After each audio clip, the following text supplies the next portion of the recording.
తెలంగాణలో మున్సిపల్ ఎన్నికల ప్రచారానికి బ్రేకులు పడ్డాయి. మైకులు మూకబోయాయి. దాదాపు వారం రోజుల నుంచి ఊపిరాడకుండా మోగిన మైకులు కాస్త ఉపశమనం పొందాయి. మొత్తం 123 మున్సిపల్ సంస్థలోని 116 పురపాలికలో 2996 వార్డులకు 7 కార్పొరేషన్లకు ఎల్లుండి ఎన్నికలు జరగనున్నాయి. 19608 మంది అభ్యర్థుల భవితవ్యం ఈ నెల 13న తేలబోతుంది. మున్సిపల్ ఎన్నికల్లో ఆధిపత్యం కోసం అధికార కాంగ్రెస్ పార్టీ ప్రజాక్షేత్రంలో నిలబడి తలబడలేక అధికారాన్ని అడ్డుపెట్టుకుని అక్రమాలకు పాల్పడింది.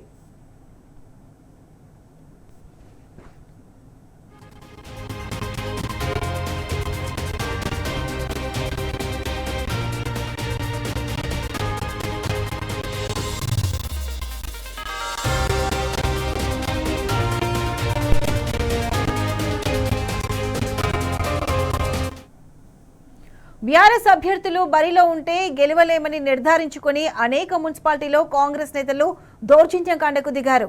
జనగామ, కోదాడ, వికారాబాద్, మంచిర్యాల, యాదాద్రి, సూర్యాపేట, నల్లగొండ, నాగర్ కర్నూలు సహా అనేక జిల్లాల్లో కండబలం, కాకిబలంతో యథేచ్ఛగా అక్రమాలకు పాల్పడ్డారు. సీఎం రేవంత్ జిల్లాలోని ఆలంపూర్ మున్సిపాలిటీలోని 10వ వార్డు బీఆర్ఎస్ పార్టీకి ఏకగ్రీవమైంది. ఇది రాష్ట్ర వ్యాప్తంగా చర్చనీయాంశమైంది. అయితే సీఎం సొంత జిల్లాలోనే గట్టి షాక్ తగలడంతో కాంగ్రెస్ పార్టీ ఉన్నపలంగా అప్రమత్తమైంది. వీలైతే బీఆర్ఎస్ అభ్యర్థులు బీఫామ్ సమర్పించకుండా అడ్డుకోండి, లేదంటే కాంగ్రెస్ బీఫామ్ ఇచ్చి బరిలో ఉండేలా చేయండంటూ ఆ పార్టీ పెద్దలు హుకుం జారీ చేశారా అన్నట్లు రెచ్చిపోయారు. దీంతో స్థానిక కాంగ్రెస్ నాయకులు అందుబాటులో ఉన్న అడ్డదారులన్నీ తొక్కారు.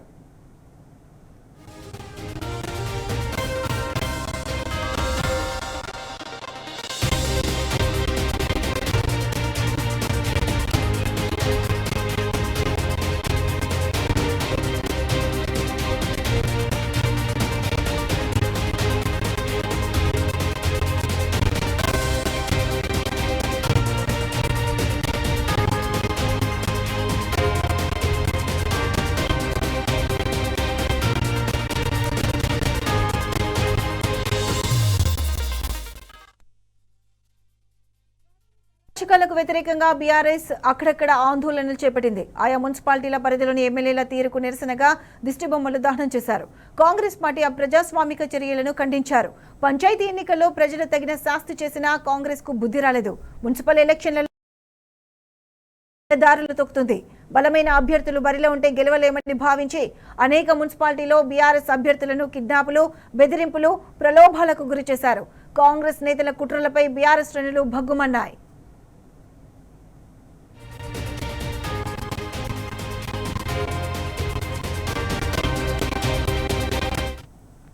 అటు కాంగ్రెస్ పార్టీకి మున్సిపల్ ఎన్నికలు సవాలుగా మారాయి. పార్టీ గుర్తుతో జరుగుతున్న మొదటి లోకల్ బాడీ ఎన్నిక కావడంతో ముఖ్యమంత్రి రేవంత్ ఎన్నికల్లో గెలుపు కోసం తంటాలు పడ్డారు. నిజానికి పార్టీకి అనుకూలంగా ఉంటాయి. ఏ పార్టీ అధికారంలో ఉంటే ఆ పార్టీ అభ్యర్థులే ఎక్కువగా విజయం సాధిస్తారు. కానీ ఇప్పుడు తెలంగాణలో పరిస్థితులు అందుకు భిన్నంగా ఉన్నాయి. సీఎం రేవంత్ 2 ఏళ్ల పాలనపై ప్రజల్లో తీవ్ర వ్యతిరేకత నెలకొంది. ఎన్నికల్లో ఇచ్చిన హామీలను అమలు చేయకపోవడంతో ప్రజలు ఆగ్రహంతో రగిలిపోతున్నారు. కాంగ్రెస్ పార్టీకి ఓటేసినందుకు బాహడంగానే తమ అసంతృప్తిని వ్యక్తపరుస్తున్నారు. పార్టీ గుర్తుతో జరిగే ఎన్నికలు కావడంతో ప్రజలు ప్రతీకారం తీర్చుకునే అవకాశం ఉంది.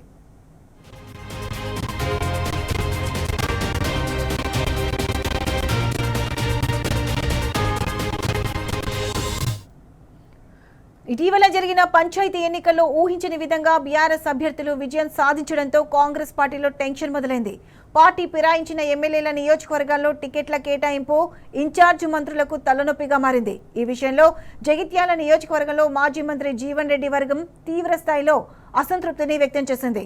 పార్టీ కండువా కప్పుకొని నేతలు టికెట్లు ఎలా ఇస్తారని మండిపడుతున్నారు. దీనికి తోడు మాజీ మంత్రి జీవన్ రెడ్డి మీడియాతో మాట్లాడిన మాటలు కాంగ్రెస్ పార్టీని మరింత చిక్కులో పడేశాయి.